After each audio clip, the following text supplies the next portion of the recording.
What's going on, people? This is my Manchester United against Hull City preview. We are back for another season of Premier League football, and yeah, I'm really excited. I'm really excited for the upcoming weekend.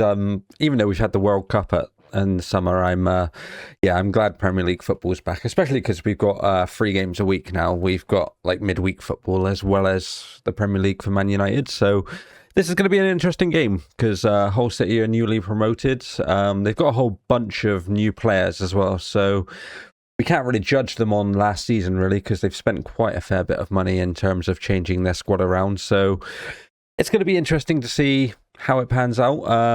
It could go either way, I think. I think they could be really up for it, and they might surprise us, or they might be too up for it, and we might just blow them away. You know, they might not be thinking too much, and we might just completely destroy them. So I think it's an interesting game. I think it's a good first game to have. I think pre-season we didn't look great. I think our best game was probably PSG, that 1-1 draw against PSG. We did beat Rosenborg 5-0, but that was mainly the youngsters in the second half in that game. But yeah, I thought PSG was probably the most solid game we had pre-season. I don't think you can judge too much based on pre-season in terms of how we play, because I think people are just coming back from the World Cup, and also I just don't think people want to get injured, and they're not going to be putting I don't think they're always going to be putting their full amount of thinking and effort into the game. So team news for Manchester United. It seems like it's going to be relatively similar to pre-season. We looking like Matthias de Ligt's not going to be back just yet. He is back training, but he's not going to be involved, Carrick said. Mason Mount, I mean, they said he took a knock, didn't they, in pre-season? And he's been out for 10 days now, so you kind of wonder whether he's even going to play a part in this game. But Carrick says he's kind of on the edge of it, but we haven't really heard much about him. Like, he wasn't even in training, I don't think, in the last couple of days, so I don't see how you can play him at the weekend if he's not even in training. Sesko's back training, so there's a potential he might get some minutes. I don't think he'll start this weekend. I think he'll be on the bench, if he is going to play, that is. So yeah, that's in terms of our injuries. Hopefully Leacher, I think Leacher will be back by now. He has got a few minutes, so hopefully he'll be back in the fold. In terms of starting lineup, I think what would my strongest lineup be for United that we've got at the moment? I think I'd probably go, well, it definitely has to be Le Mans in goal, doesn't it? Right back, I think you go Mazraoui for me. I still think Darlow's a bit of an empty shell. Like, in pre-season, I still saw him doing things that he's done all the time, you know, like giving the ball away and that. I think Mazraoui had a good World Cup as well, so I think Mazraoui's the right back for me. Centre back, I think you go Lenny or Heaven, and then you probably go Maguire or Leacher at the moment. I think you go Leacher. Alessandro Martinez, I think you put in that position. I think I'd always go for Leacher, although I thought pre-season Heaven and Maguire's combo didn't really work at times. I thought it looked a bit shaky. We looked a bit open.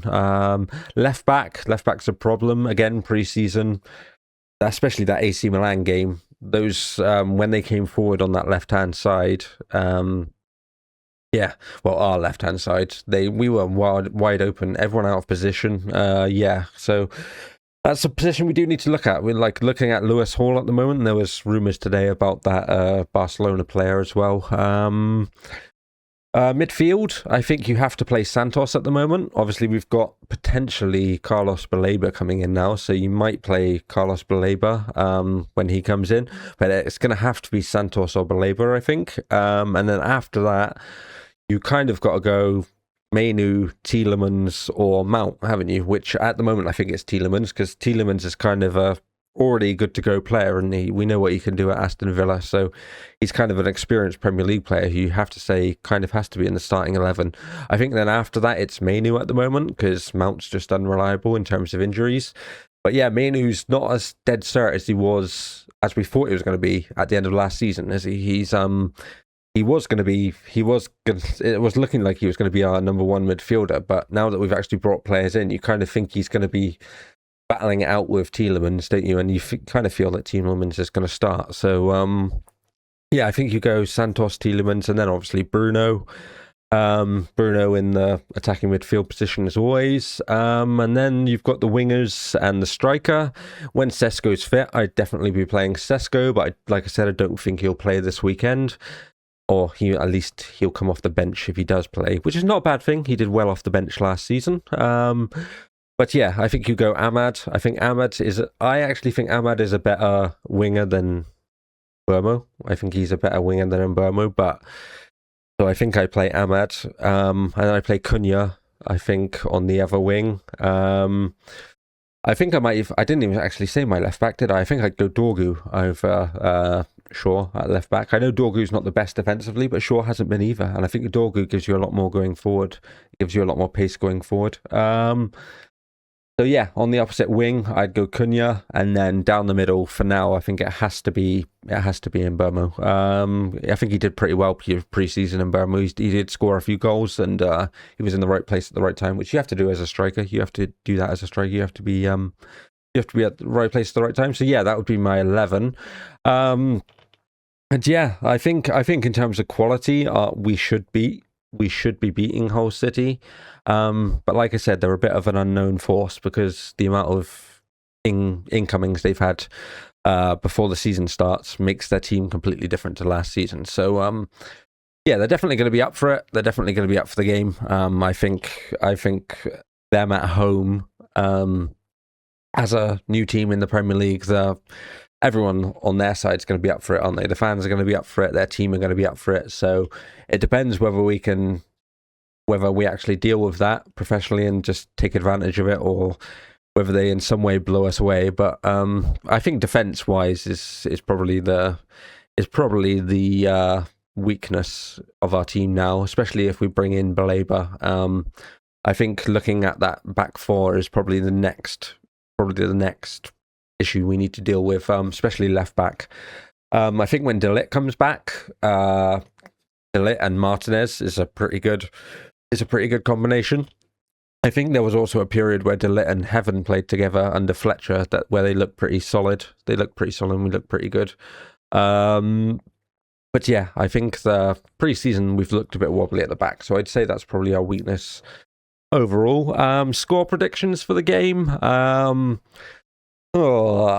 think we can score some goals. I do think we've got goals in us with Tielemans playing and Bruno playing. I do think we're going to have more goals in us this season. I'm going to go 3-1 United. I think HULMUN might nick a goal with our defence, but I think we'll do enough to win the game. I think we'll win the game comfortably. But yeah, I'm going to give Hull a goal just because of our defence, and also because it's the first game of the season and they might be really up for it. So that's my prediction for the score. Maybe I should do a bit of a transfer roundup while I'm here as well, because yeah, we've had like three, well, it's looking like three incomings now. The first one, Andres Santos, I thought pre-season he was one of our most consistent players. I thought he looked solid defensively, and he also played a few of those really good line-breaking passes as well, and that's what we need. We need a player like that playing from deep, who can put that really, really fast-paced pass right through the opponent and open them up. We need that, and he did that a few times in pre-season. And I actually thought defensively he was brilliant as well. So yeah, I'm really happy with him from Chelsea for 50 million. A few people said 50 million was too much, and they think they thought he didn't really do much last season. But if you look at Chelsea's worst period last season under Rosinia, he was probably their best player, one of their best players in that time. I actually think he looks like a pretty decent player for 50 million. Premier League experience, and yeah, I think he's so far, what I've seen so far, he looks pretty good. Tielemans is a brilliant signing. 35 million out of nowhere. No one really saw it coming. Even the ex-accounts like Fabrizio Romano and Ornstein didn't really see it coming. $35 million for him is an absolute steal. He's only 29. I mean, everyone was saying when he first bought him, like, oh, why are you buying a 29-year-old? It's like, well, 29 isn't like far past your prime, you know. Like 29 is kind of on the edge of the best, on like your most experienced prime period, you know. So I don't really have a problem with that, and I think you need some experience in different places just to keep people's heads on their shoulders, you know, just to make people think properly when things go wrong and stuff like that. It's I think you need that. So I think his passing, his ability for build up, and yeah, I think him and Bruno as a combination, if it works, will be. I think the amount of goals we might score will be a lot higher. So I think he's a positive. I think he's an absolute quality player. So yeah, and then the third one is Carlos Baleba. He went a bit dead, didn't he? The talk about him went a bit dead. We wanted him last summer. They were talking about 100 million. He had a really good season with Brighton before that.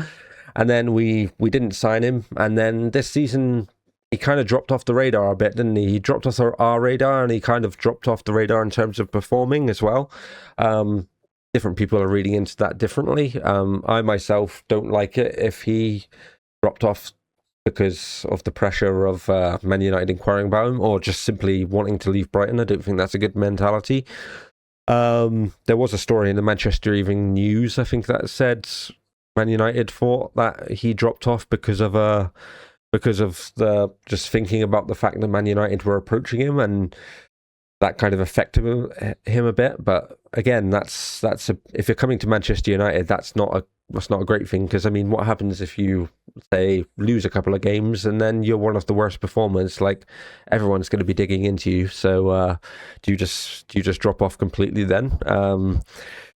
I know he's only young, but yeah, that's kind of how it is at Man United. You know, that's how it is. That's how it is. You're going to be scrutinised if you win at times. You're going to be scrutinised if you lose at times, and everyone's going to jump on the bandwagon, you know, so you do have to be ready for that.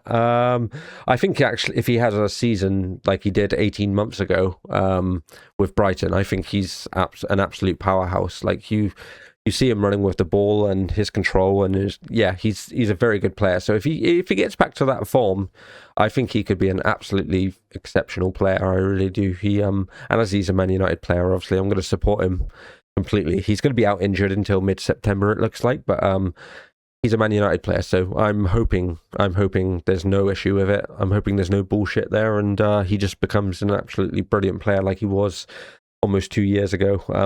I think that's, yeah, if he's like that, he'll be brilliant. So yeah, that deal is not done yet, though. It's looking like it's going to be around the 70 million mark, because I think United put an offer of 60 million plus 5 million in add-ons, and that got declined. So it's looking like it might creep up towards the 75 million mark. I think it's better than last year. I mean, if he'd had another good season, we probably would have been talking like 120 million, you know?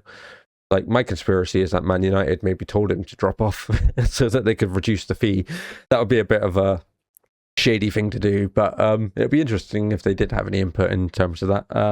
Although that kind of doesn't make sense with his agent, does it? Because I don't think his agent would want to do that. So yeah, I think they're three very good midfield signings. Like I said, left back, we need a left back. I think at the moment the most likely is looking like Lewis Hall or David Raum from RB Leipzig.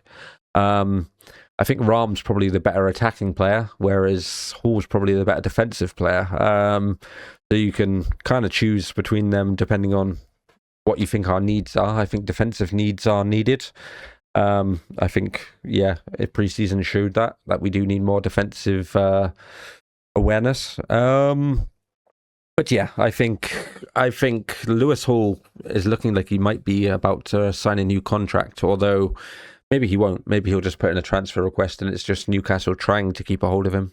But yeah, I think at the moment, if we get a left back in, even if we got a striker in after that, I think you can say that the window's been brilliant. Even with the three midfielders, I think that was the most important thing. Getting the midfielders in, I think that was the most important thing. So yeah, doing that, I think I'm happy with that. I'd say it's probably like a 7 or 8 out of 10 now. But if you bring in the left back and the striker, I think it kind of gets even better. I think it's a very good window. And I like that we haven't spent crazily. I like that we've kind of methodically found some players that are kind of within our budget that allow us to buy like more depth to our squad. If we'd gone after an Anderson or that, we wouldn't have been able to buy that much depth. So I think we needed depth. I think next season, if we get, say, 5 players this summer, I think next season that's when you add maybe a couple of superstars, and that's when you can maybe kick on and do some pretty amazing things. So yeah, that's my thought on the transfers. So yeah, like I said, I'm hoping for a good performance this weekend. Hull City, new to the Premier League, 12:30 kickoff, so an early one. I think the first part of our games, the first like 10 games we have, I think are on TV actually, which is crazy. I guess they're kind of anticipating Man United rolling on from what they did with Carrick at the end of last season, so maybe that's what they're doing. So yeah, that's it. That's my preview for the game. I think Man United are going to win 3-1. That's my prediction. Hopefully it'll be a good start, and hopefully we'll put in a good performance, and I'll be here for a review after the match. If you like my content, don't forget to like the video and subscribe to the channel. I'll be here every week with match previews and reviews. May even do some transfer stuff. And yeah, I shall see you then.